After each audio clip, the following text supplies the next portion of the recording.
Good afternoon, ladies and gentlemen. Welcome to the Glendale Housing Authority meeting of July 15, 2008. May we have a roll call for the authority, please? Authority members: Draymond. Here. Mincy. Here. Najarian. Here. Brazian. Here. Quintero. Here. Weaver. Here. Chairman Yusefian. Here. May we have your report, please? The agenda for the July 15, 2008 regular meeting of the Glendale Housing Authority was posted on Thursday, July 10, 2008 on the bulletin board outside City Hall. Thank you. What's next, please? Next is approval of minutes. So moved. I believe there are a couple of abstentions. Yeah. I will abstain because I was absent, July 8 meeting. So. I will also abstain. Okay, the minutes... Is there a second? I'll second. Thank you. Okay, roll call. Agency members, authority members: Draymond. Yes. Mincy. Yes. Najarian. Yes. Brazian. Yes. You abstain. Oh, sorry. Quintero. Abstain. Abstain. Weaver. Aye. Chairman Yusefian. Aye. Thank you. Next, please. Next item is oral communication. Discussion is limited to items not a part of this agenda. Each speaker is allowed 5 minutes. Members of the Housing Authority may question or respond to the speaker, but there will be no debate or decision. The matter may be referred to staff through the Executive Director for an investigation and a report. Okay, I have one card. Herbert Milano.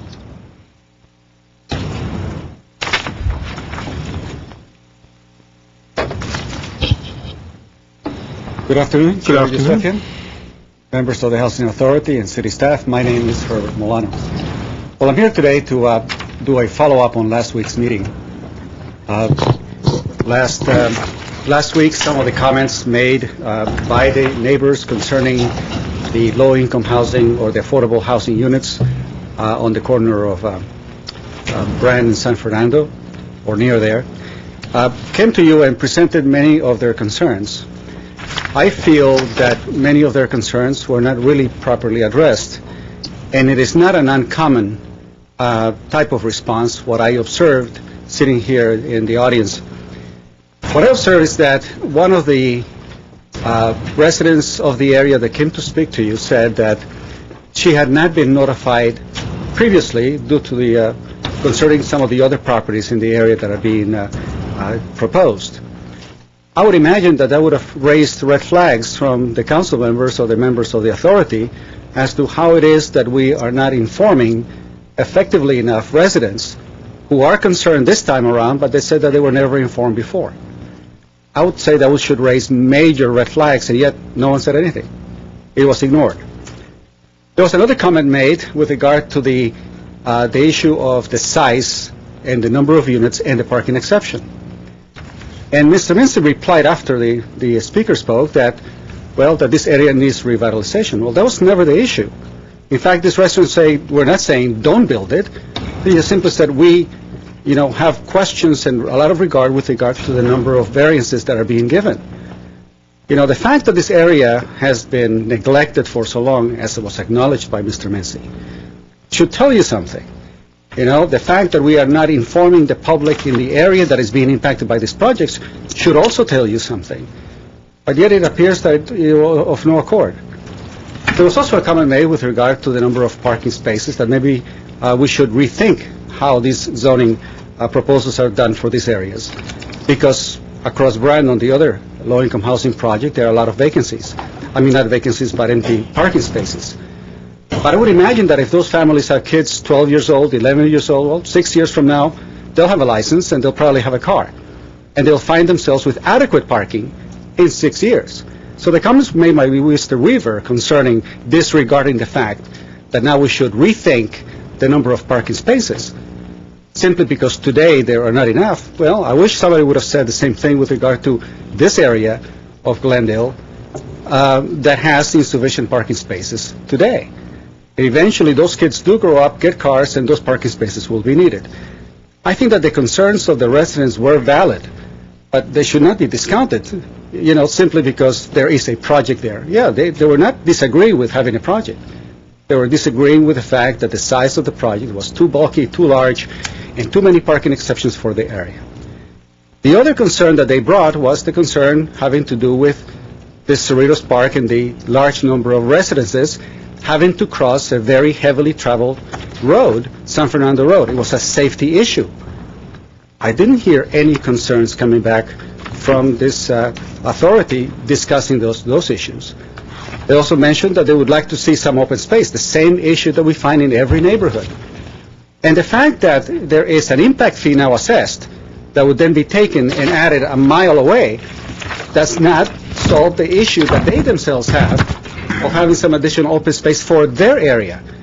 It is really not a very genuine argument to come in and say that because there is a park impact fee, we can ignore the needs of that community. It does very little for them that the relief is being done a mile away. And those are the concerns. And if I recall from Mr. Draymond's statements, I want to see how, your speech during the campaign having to do with government that comes from the ground up. Well, there it was, from the ground up.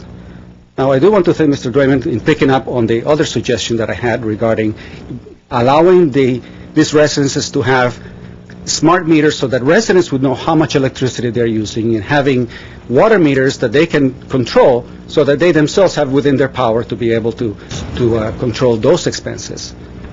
Now, I'm not speaking against these projects, even though I could, because eventually that money comes from the federal budget deficit, money that is really coming from China, if you link all the dots. But I'm not speaking about that. I'm speaking about the fact that the concerns of the residents, as I see it, were not properly addressed by this authority. And I think we can do better. Thank you. Thank you. That was the only card. Any comments? Mr. Draymond? Yeah. One point that I wanted to make with regard, Mr. Milano touched on it, and it is something, Mr. Chair, that I think we all hear about in a variety of circumstances, not just with regard to this particular one. It has to do with noticing. And we all hear it. We all get emails or people approach us, talk to us about that as a separate subject. This may not be the correct forum, but I do want the speaker to know that I have some concerns there as well with regard to that, and I will be asking at a later date, possibly tonight, for a presentation to the council, perhaps, is a better forum on noticing procedures, so that we understand fully how it works, the public understands, and there's an opportunity to maybe fine-tune it. In certain ways, streamline it or make it easier, but certainly make it more accurate. Not just accurate, Mr. Yusefian, that is a part of it, but also accuracy is one part that we're not sure about. The other part is we know it's getting to people, but whether or not in a format that they're actually looking at it, understanding what they're receiving. And, we may cover a base by sending a notice, say, to Mr. Howard that comes to his house that says, well, we noticed him. But if it's in a format that he's not looking at it, what have we accomplished? We've satisfied the technicality, but we haven't really accomplished the intent, which is to get people aware that they may want to come speak on something, or at least just be aware of it in general. So anyway, the only reason I'm raising it now, Mr. Chair, is because we had a speaker mentioning it, but I do think we need that, and I will raise this issue probably tonight. I would like to follow up with, if it's not out of order, I would like to ask Mr. Zovak a question. Could you come up a minute, Peter?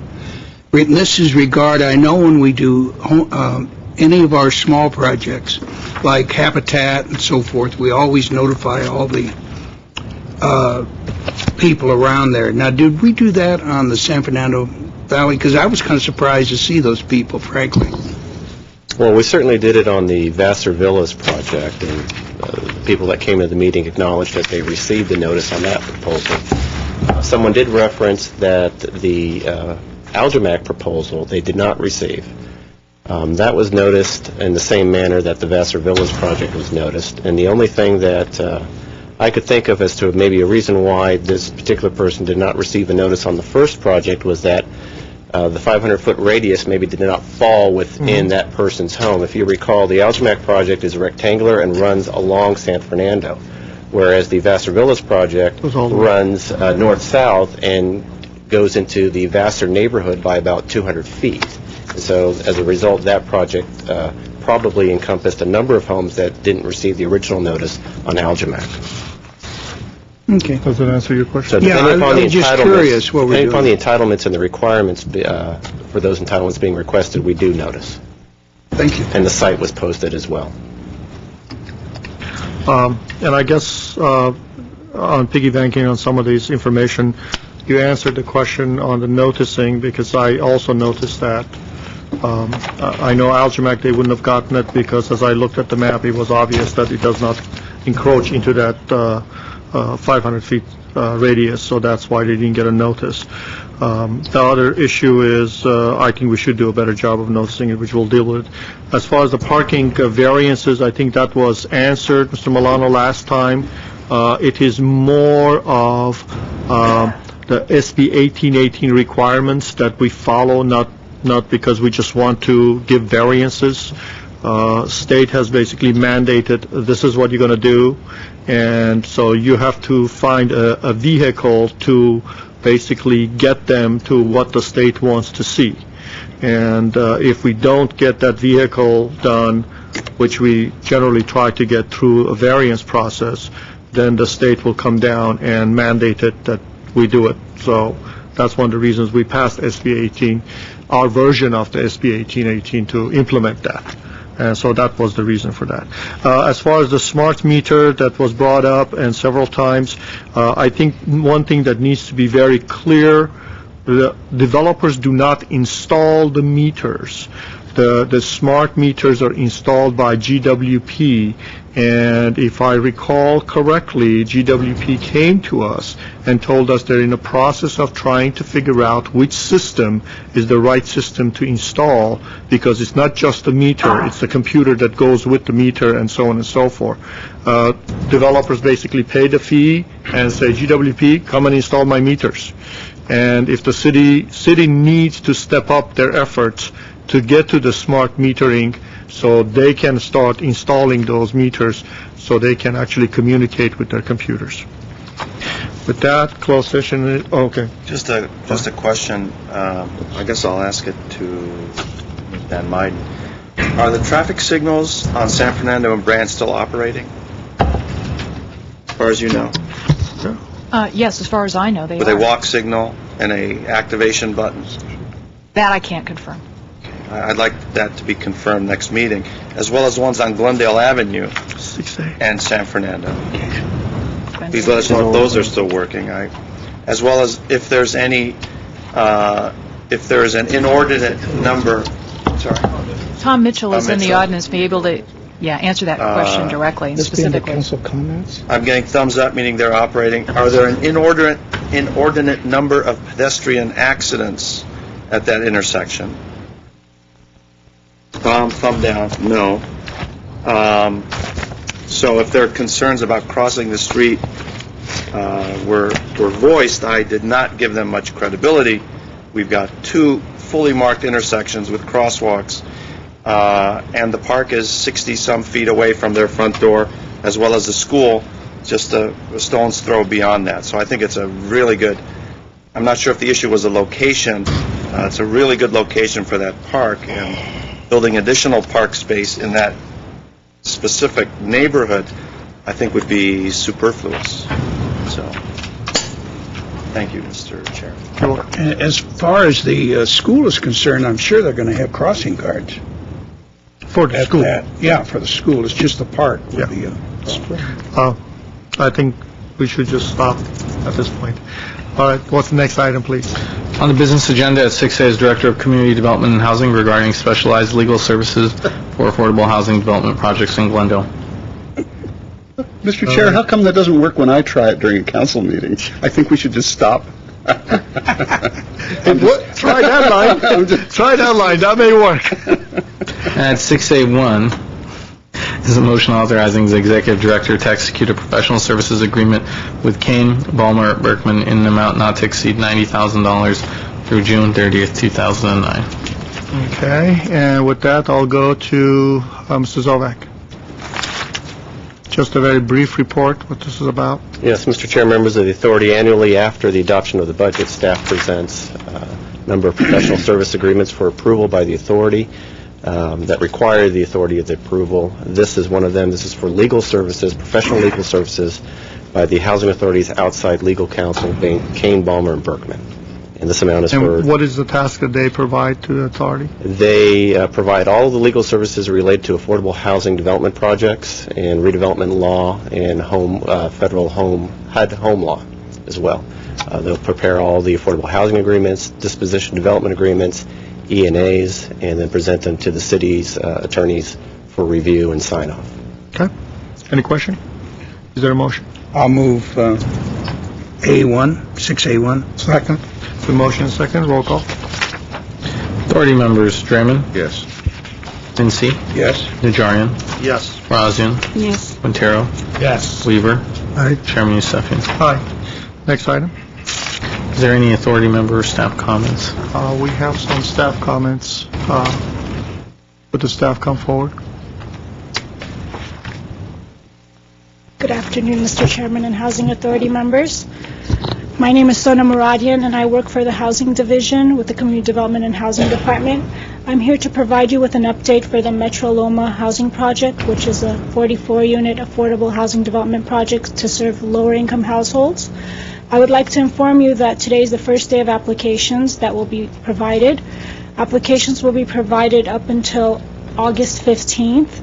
Applications must be mailed to a postmark on the application, which is noted on the application and the flyer sheet, and it must be received by mail no later than August 15th. We have done several marketing efforts, and some of which include providing newspaper articles in the following newspapers: La Opinion, Glendale News Press, Aspares, the Korean Times, the Centennial. There's also a public service announcement or a bulletin on GTV6, as well as sending flyers to community service organizations, churches, schools. Also, it's on the city website. Applications can be downloaded and picked up from the City of Glendale Housing Department, which is located at 141 North Glendale Avenue, as well as two satellite offices, which is at ARS, located at 517 West Glen Oaks Boulevard in Glendale, and Catholic Charities, which is also located at 4322 San Fernando Road. Again, applications can be downloaded at the city website, which is www.ci.glendale.ca.us. If people are unable to pick up an application or have access to the computer, they can call 818-503-2033, and I'll repeat the number. It's 818-503-2033, and leave their information, name, address, phone number, so an application can be mailed to their attention. I have provided packages for all the Housing Authority members, which include flyers which detail the income requirements, as well as applications for your convenience. Thank you.